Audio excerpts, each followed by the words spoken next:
All right, so let's Jesus kind of Christ.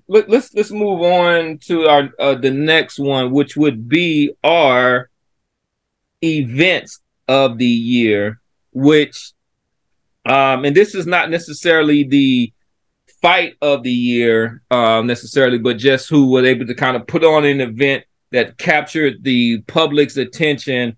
And to me, it has, well, it doesn't have to be, but in my opinion, it is the super fight between Katie Taylor and Amanda Serrano, which is at Madison Square Garden. The first time females have ever headlined an event at Madison Square Garden, I believe. And this was for the undisputed lightweight championship. This was truly, I think, a lot of partly because of Katie Taylor. She's from Ireland, and they really come out and support their people. And they turned this. It felt like a soccer match that was indoors. There was like cheering throughout, and the fight lived up to its billing. And after a pretty slow year, I chose this as my event of the year, with a close second being the all-female card in England between Clarissa Shields and Savannah Marshall. But if I had to choose, I would go with the Katie Taylor versus Amanda Serrano event for my events of the year. So Boston, what did you think was the event of the year in 2022? My event of the year, off the top of my head, I'm going to go with Tank Roley and the Barclays. From what I could tell, it was everyone, people say, oh, it was electric inside. It was electric. But I actually know of people who were actually in the building at the time and showed me some of the footage and shit like that. It seemed like it was quite the event itself. The build up also, man. I was very, very, very hard on Tank and Roley in the lead up to that fight. Not the initial lead up, because remember, Roley got pulled from the initial lead up, right? And we ended up getting, I believe we ended up getting Tank Isak Cruz instead of Tank Roley at the Staples Center. And I was very, very down on that fight. Then when the second fight got made between Roley and Tank for the Barclays, I was down on Tank and Roley. And then I started hearing the kid talk, and I started seeing some of the press conferences, and it made me want to watch a fight that I had no interest in watching at all. And hearing some of the interviews from Coach Bullitt, who is Roley's trainer, and Calvin Ford, and seeing some of the shoulder programming, I guess we'll call it, it all really culminated into a pretty spectacular event, and it ended in a very, very fan-friendly knockout. So yeah, I think that event, it checked all the boxes, and from the lead up all the way to the very, very end. And I believe I don't know if they sold out the Barclays, but it was very, very close. It had to have been very, very close to being I think it sold was out. Did a huge gate too. Did decent I guess did decent for today's day and age pay-per-view numbers, I guess. So yeah, that's my that's my event of the year. Yeah, I think that was a pretty good event. And when you think about stateside, it was one of the more high profile events. But to me, I think that's kind of an indictment on just some of the just kind of lackluster events that we've had particularly in the US, right? Just putting the Katie Taylor Serrano fight to the side. There just wasn't a lot of big events that kind of gave you that splash. But go ahead, the casual one. What would you? I kind of disagree. I put that on. You know what I'm saying? It is funny that we're talking about it now in the same venue. I think that shows the power of Tank. Tank is selling out arenas. I mean, from the East Coast to the West Coast, and it was another East Coast fight. And then what make it stronger was Raleigh is an entertainer as much as he is a boxer. So before the fight, you wanted to see this dude get shut the fuck up, but actually it turned into a fight. You know what I mean? During the fight, it was a good fight until Tank put him to sleep. So after that, I became somewhat of a fan of Raleigh for his entertainment value, not because I'm thinking he's going to be the next great fighter. So much so that in 2023, I would love to see a Raleigh Blair Cobb fight. So you think that he fighting somebody? I mean, I didn't think that Rolly Romero was even that formidable of an opponent. But you saying that he didn't put on a decent fight? No, he did do that. Yeah, but we talking about events, I thought.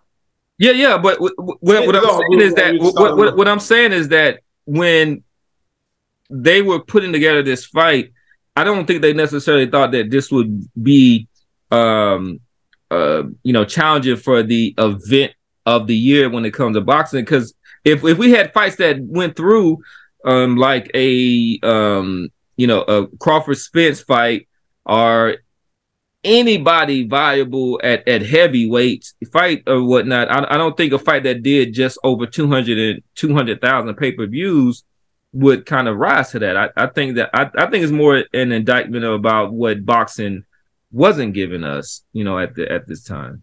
I don't know what was the gate for that fight though. The gate, I don't know if you can pull that right up. Argue, if you want to talk event, I would argue that the powers that be thought that this was really going to be an event, because if you listen to what Tank was saying why he left Mayweather is because what's his name was talking shit, thinking they were saying that Raleigh was going to win. Yeah, we so that means that the Mayweather promotion team thought that, like, man, this is I think that they knew that they had somebody that was going to lead. I think they was hoping and praying that ain't gonna hope and pray with no bun. If Blair Cobb was in the ring, you won't go be like, yo, this dude got really, man. You think somebody would Mayweather and even Leonard Ellerby's boxing acumen actually, thought that, man, this guy Rolly with his chin way up in the air with his rudimentary style. So you going by your feelings when we're going off facts that I'm not going off my feelings. The fact that Ellerby was saying this and no, they were going off their feelings. So I was going off of just what I see when I see at a boxer. Yes, but what I'm stating is Ellerby said this, and then like that's why Tank like proved it. He was like, "Yo, if you think I'm lying, look at when I knocked him out, how my mom looked at him. It was like cussing at him. It was like, I told you." That's because Ellerby was like saying that, "Yo, Raleigh gonna get this guy." You know what I'm saying? What I was saying was he was hoping and praying and all that. But I don't think that if you gave them like, yo, you can sign Tank to a 5-year deal, or you can sign Rolly to a 5-year deal, they're gonna be like, I'm gonna go with this guy over here, Rolly. You saying that Ellerby might have just been talking shit like, I hope he's gonna knock his ass out. You don't think he really believed? You don't think he really believed that was gonna happen? I don't think that he would, if he was put to bet $100,000 of his own money, that he would put it on Rolly, because he knows that Tank is not only a puncher. This guy is a good boxer with the background. And like, come on, let's be. I tell you what, I agree with what you're saying, Cam. But I tell you what, Rolly went out there and got Tank's respect quick, fast, and in a hurry. Because he landed a shot early in that fight, and Tank said, "Oh, wait a second," and Tank got on his bike. And you don't normally see Tank on his bike.